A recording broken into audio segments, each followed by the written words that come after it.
Hey, what's going on everybody? A quick preface to this video before I get into the meat and potatoes of it is I want to talk a little bit about the jump challenge for July. I know this is a tough challenge going in reverse. I know it's a little bit sketch going in reverse, but that's the point of a challenge, right? So I challenge you guys to get out there in the last week and a half or so of July, hit that jump in reverse. A couple of people have been asking questions about maybe how to pull it off and exactly what to do and how it works. So ultimately, it is sort of confusing, right? If you're going in reverse, then how do you hit the brake, right? All right, so I'm actually dubbing over this and my voice is going to sound different. But let me explain this, okay? So that's the way it looks. Now, the important thing is you're already going in reverse, so hitting reverse is counterintuitive. In order for you to initiate reverse, you need to turn the tires, and then, as you can see right here, he pulls the trigger to initiate the reverse or brake, and then it rotates and flips. Now, if you need more speed, it is possible to go into your ESC settings and set your reverse speed to 50%. Currently, by default for most of our rigs, it's 25%. You can go ahead and jump that up to 50% for this challenge. Also, for those of you that have a more high-end transmitter like the RC6GS from Radiolink, you can actually go in there and reverse the motor so that reverse is forward and forward is reverse, and you get a ton of speed going in reverse.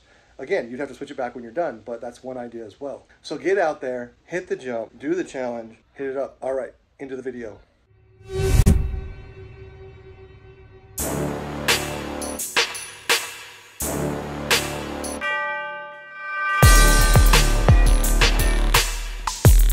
Hey, what's going on everybody? East Tactics here. And today I'm going to be giving you a quick tactic regarding your droop screws, which is this right here. Where my finger's pointing is the droop screw.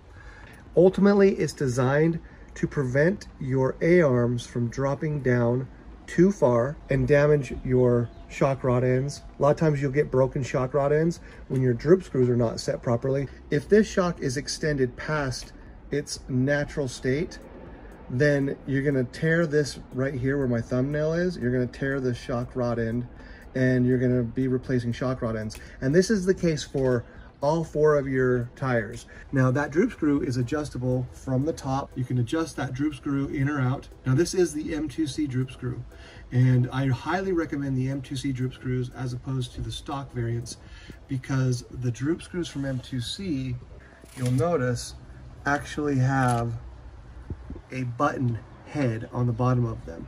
Now, the stock ones, I still believe that they're shipping from stock without that button head. Actually, I digress a little bit. I'm taking a look at my EXB from the manufacturer. At least in the EXB, it has a button head, and they actually incorporated their own metal washers in there. Interesting. Once that pointed droop screw from stock starts digging into your chassis, it starts impacting your droop setting, and your droop setting becomes off. Now, today's tactic I'm actually going to show you guys is we're going to go in and we're going to fill in. Once you've got your droop set to the proper amount, you can basically fill in the gap there with, you can either use plastic washers or you can use metal washers. It doesn't matter. So what I'm going to do is I'm going to take off the rear end. I'm going to fill in that gap there. Well, first I need to set my droop. So as long as you're having to implement a little bit of a squeeze to put your pin in, then you know your droop is set properly. So now let's go ahead and add these in. And I noticed that basically once I had my droop set that I could fit 4 of these in.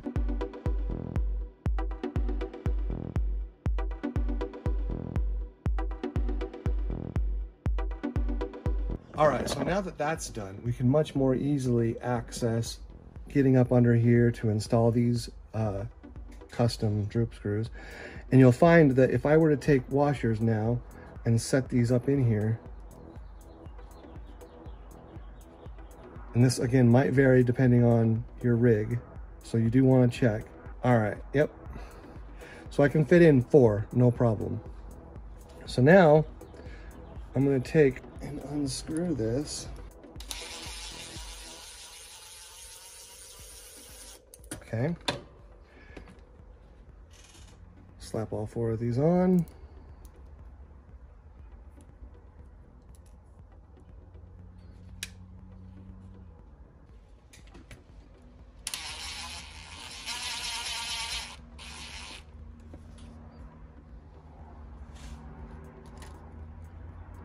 And then just make sure that gets tight.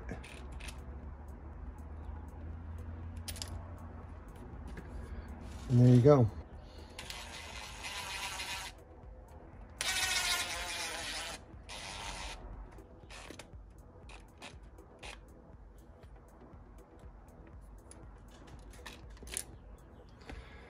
All right, and there you have it.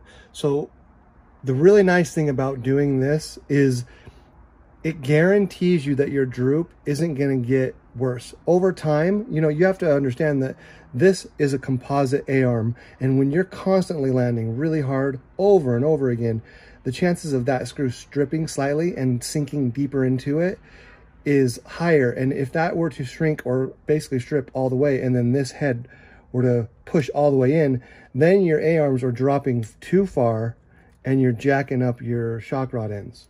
And so this prevents that from happening. All right, well, that pretty much sums up this video. Guys, thanks for watching it. Hope you appreciate it. If you did, hit the like button for me. And if you've not subscribed to my channel, subscribe. Also, for those of you that may or may not be aware, I am currently running some jump challenges on my channel. Check out the latest jump challenge video, which you can find usually at the top of my library. By simply completing the challenge, you have an opportunity to win prizes from sponsors that have gotten involved with the jump challenges. So check that out if you're interested. And thanks again, guys, for watching my video. Stay tuned for upcoming content where I'm going to be going over in detail some other tactics and things like that. So stay tuned for those videos, guys. Until then, East Tactics out.